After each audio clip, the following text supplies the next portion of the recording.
आप देख रहे हैं अच्छी और सच्ची खबर सीधा अयोध्या से। और अब बात जम्मू कश्मीर में आतंकियों से जुड़ी हुई। सुरक्षा बल इनके खात्मे के लिए हमेशा तत्पर रहते हैं, लेकिन पड़ोसी मुल्क की साजिशें खत्म होने का नाम नहीं ले रही हैं। तो जम्मू कश्मीर में आतंकियों के खात्मे के लिए घाटी में सुरक्षा बल लगातार मुस्तैद है और उन्हीं की बदौलत आतंकियों की साजिश को लगातार नाकाम किया जा रहा है।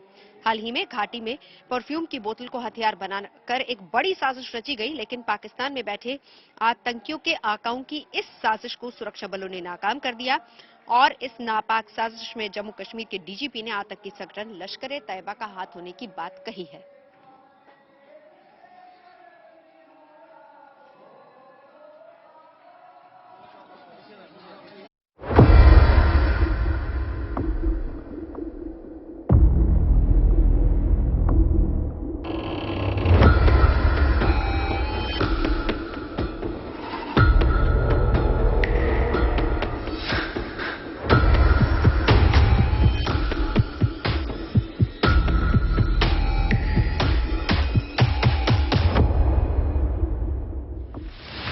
घाटी में बम धमाके की साजिश पुख्ता थी, लेकिन गुड न्यूज ये है कि इस परफ्यूम की बूंदें धमाका कर पाती इससे पहले ही बरामद हो गई और साजिश बेनकाब हो गई। बॉटल परफ्यूम की दिखती है और अगर गलती से आपने परफ्यूम के स्प्रे के माफक उसको दबा दिया, जब खोल दिया तो आईडी फट जाएगी और जिसके हाथ में आईडी होगी उसका मौके पर ही नुकसान हो जाएगा। कश्मीर में दहशत फैलाने के लिए आतंकी नई नई तरकीब आजमा रहे हैं। साधारण सी दिखने वाली चीजें जिनसे अनुमान लगाना मुश्किल है कि ये बम भी हो सकते हैं, उन्हें हथियार बनाकर आतंकी संगठन घाटी को दहलाने की साजिश रच रहे हैं। लेकिन अच्छी खबर है कि सुरक्षा बलों की मुस्तैदी आतंकियों की साजिश पर हर बार भारी पड़ती है। जो पहली आईडीज अभी तक इस्तेमाल करी, जो शास्त्री नगर में हुई, वो टाइमर वाली डिवाइस थी। जो कटरा की बस में आईडी लगाई गई वो स्टिकी बॉम्ब की फॉर्म में थी। जो थोड़ा बड़े साइज में स्टिकी बॉम्ब हमने कठुआ में बरामद किए थे, जिसमें 450 ग्राम के करीब करीब एक्सप्लोजिव मटेरियल रहता है। और जो जहां पर लगाई आईडी एक 750 ग्राम की थी पहली आईडी, और जो दूसरी थी उसका वजन 1 किलो से भी ज्यादा था। टिफिन आईडी थी, स्टील टिफिन आईडी थी। और जो अभी आईडी पकड़ी है, मैंने आपको बताया कि वो परफ्यूम आईडी की तरह है। जम्मू में हुए आतंकी हमले पर जम्मू कश्मीर के डीजीपी दिलबाग सिंह ने बड़ा खुलासा किया।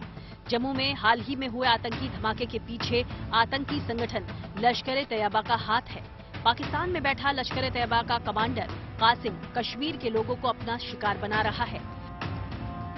14 दिन पहले यानी 20 जनवरी को नरवाल में 2 आईईडी बम प्लांट किए गए थे, जो 21 जनवरी को 20 मिनट के अंदर ब्लास्ट हुए। पहले धमाके में 9 लोग जख्मी हुए और दूसरा धमाका काफी तेज था, लेकिन किसी को कोई नुकसान नहीं पहुंचा। अब जम्मू संभाग में बार बार जो है आतंकी वारदातें हो रही हैं। अभी हाल ही में हमने देखा कि जम्मू संभाग के राजौरी जिले में किस प्रकार से हिंदू समुदाय के ऊपर आतंकवादियों ने हमला किया और उसके अगले दिन जो पीड़ित परिवार है, एक पीड़ित परिवार के मकान में आईडी का धमाका होता है। तो ये जो आतंकी घटनाएं हो रही हैं, निश्चित तौर पर जो है चिंता का विषय है सुरक्षा एजेंसियों के लिए। लेकिन सुरक्षा बलों ने यहाँ पर बहुत ही शानदार काम किया है, जम्मू संभाग हो या कश्मीर घाटी हो। अभी हाल फिलहाल में कई जो आतंकी साजिशें उनका पर्दाफाश हुआ है। आतंकवादियों की जो नापाक मंसूबे हैं उन पर पानी फेरा गया है। सुरक्षा बलों के हाथों एक और बड़ी जानकारी लगी है। हाफिज सईद पाकिस्तान में बैठकर आतंकी हमलों के लिए फंडिंग कर रहा है। सुरक्षा बलों ने लश्कर के आतंकी को गिरफ्तार किया है, जो पहले सरकारी टीचर था।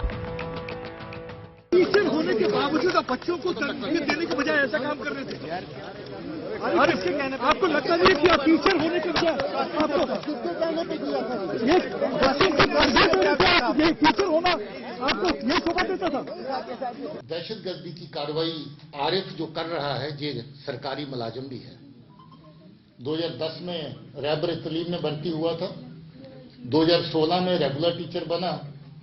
सरकार की तनख्वाह भी ले रहा है, सरकार के टुकड़ों पर पल भी रहा है और साथ ही साथ कुछ और टुकड़ों के लिए अपने लोगों को नुकसान भी पहुंचा रहा है। पता चला कि इसको पहली आईडी लगाने और फोड़ने के बाद कुछ नगद रकम मिली थी। कटरा की आईडी लगाने के बाद भी इसको कुछ रकम दी गई थी और अभी जे आईडी लगाने में भी इसको ऐसा ही फायदा दिया गया। आरिफ 2016 में टीचर के पद पर नियुक्त हुआ था। पिछले 3 साल से लश्कर तैयबा के साथ आरिफ जुड़ा हुआ है। जाहिर है हाल में जम्मू में हुई कई आतंकी घटनाओं के लिए आरिफ जिम्मेदार है। सुरक्षा बलों को मिली जानकारी के अनुसार आरिफ को दिसंबर के आखिरी में 3 आईईडी की सप्लाई मिली थी, जिसे ड्रोन के जरिए पाकिस्तान से भेजा गया था। इसमें से 2 का इस्तेमाल आरिफ ने नरवाल इलाके में किया। इसके अलावा आरिफ ने मई 2022 में वैष्णो देवी जा रही बस में भी आईईडी रखा था, जिसमें 4 लोगों की मौत हो गई थी। फरवरी 2022 में शास्त्री नगर में हुए आईईडी ब्लास्ट के पीछे भी आरिफ का ही हाथ था।